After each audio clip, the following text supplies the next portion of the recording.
National Preparedness Month, area study. We touched on area study in the intel and reconnaissance video. I've done a fair bit of area studies, and I think the first thing to understand is that the means and methods, your TTPs, tactics, techniques, procedures, for developing an area study can and probably should change over time, because you should get better and better at the skill set, at the art of developing an area study. And I have, due to experience, due to mentors, due to Yod doing it with your hands. The next thing to understand is that an area study is a snapshot in time. All that information, all that intelligence that's in an area study has a timestamp. So it's a snapshot in time. It changes over time. A good area study will give you a baseline for what's happening in your area, but the information contained within it is not going to be the same the next day, the next month, the next year. Area studies evolve as the people, the landscape, the geography that's detailed in that area study changes over time as well. So it's not a one and done, but you need to start so you have a baseline to work from, so that you can update and edit as time goes on. It's unlike the Bible and the Constitution, truly a living document. The next thing I'll tell you about area studies is that a lot of people, myself included even recently, will go too big too fast on an area study. What I mean by that is it would behoove you to take inventory of who you are, where you are,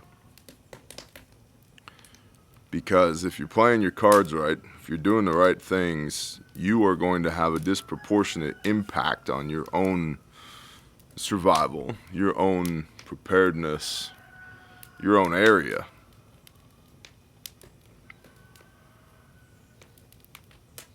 First, know thyself.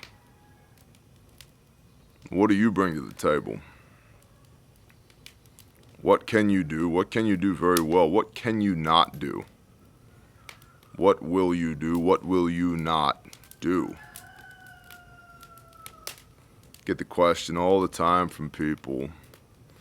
You know, Bear, is your MAG, your mutual assistance group, is it really faith-based, or can somebody who's just a good person get in?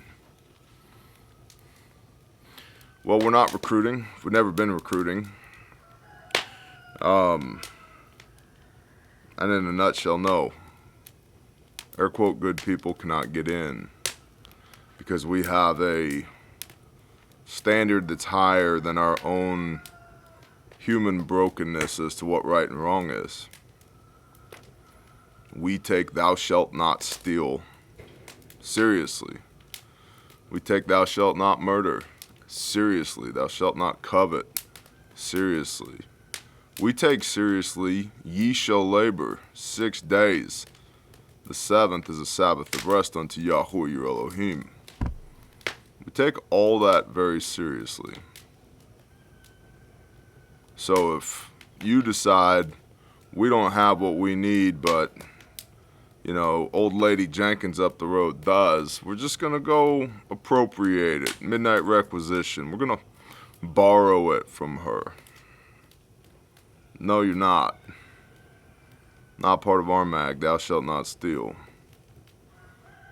And if I catch you stealing, well, we got a lot of rocks around here too. Pretty good sized ones. So who are you? Who are the people you're doing life with? What do you believe? What can you do? What can you not do? What will you do? What will you not do? And then what resources are immediately available to you? Where you're sitting, where you're living, then where you're operating, area of operations, and then maybe areas of interest. Like I mentioned in a previous video, I don't live in Tulsa, I don't live in Oklahoma City, I don't live in McAllister at the munitions plant. Are they interesting? Yeah, they're areas of interest. They're not areas of operation. I don't operate there. So maybe butterfly effect. If a butterfly flaps its wings in Oklahoma City and the school board hires some drag queen one time, yeah, that's interesting. But it doesn't affect me here. Right, so being able to sort and sift through the bullshit of what matters and what doesn't is really important as well. Here, trees, grass, water, lots of all three. Livestock, lots of it. Good people whom I trust with my life, lots of them. Capabilities, right here in the palm of this hand, lots of them. Knowledge in between my ears, a good bit. Experience, a lifetime. So before you pull up Google Maps and find the transformer that feeds your house and then track it back to the nearest substation that probably doesn't have a fence around it and probably is going to have some illegal immigrants shooting AP rounds through the transformer sooner or later when all these, splinter cells go active prior to the 2024 elections, which knocks the power out at your house. Before you spend a moment on that, can I drink water where I am? Can I eat food where I am? Can I rest where I am?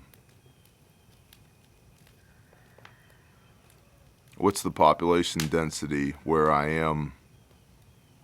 And if the answer to any of those questions is not terribly heartwarming, you're probably in the wrong place. Strategic relocation. 80% of the world's population lives within 50 miles of the coastlines. All around the world. That means that statistically, 4 out of 5 of y'all have already got bad population density. And instead of spending thousands, tens of thousands, hundreds of thousands of dollars in preparedness to buy a bunch of shit and put it on a shelf or in a bunker or in a barn or a storage unit, to buy tens of thousands of rounds of ammunition and dozens of firearms so you can survive the zombie apocalypse. What, until you run out of food? Or you can't drink the water?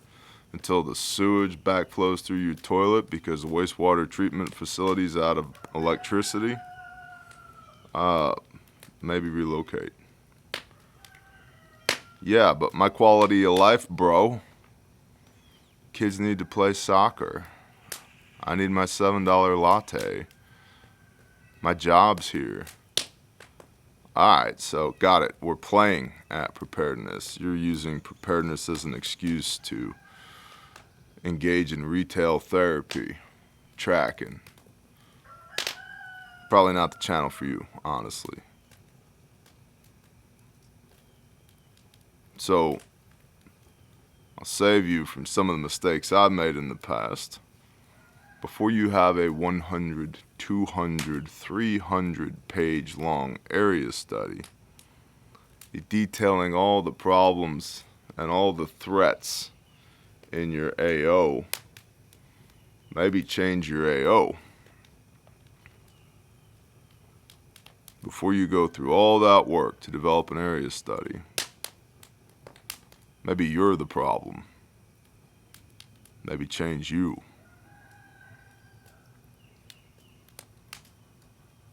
As a general rule of thumb, if you don't live in a place where you can piss off your back porch and shoot a firearm whenever the hell you feel like it, your population density is probably shit. Pastor Joe, Viking Preparedness. There's 3 things that are going to get you when this whole place turns upside down. Starvation, people behaving badly, and medical. If you can't produce food where you're at, if you don't live in a place that is a net producer of resources, you probably don't have a long-term viable solution where you live. If you live in a place that's got more stoplights than cows, probably not a long-term viable option.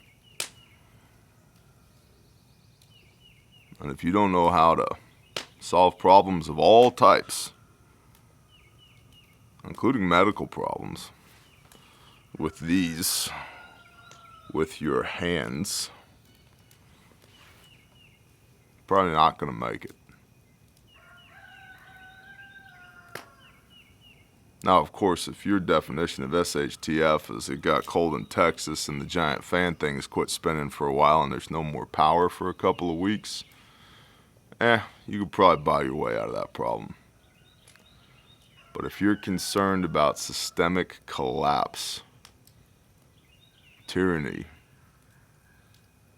economic collapse, grand solar minimum, World War III, Civil War 2.0, pick your buzzword.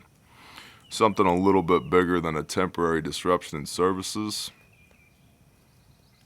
If you can't start your area study where your 2 feet are right now and come away confident in your ability to endure, you're probably in the wrong place. Bless y'all. Shalom.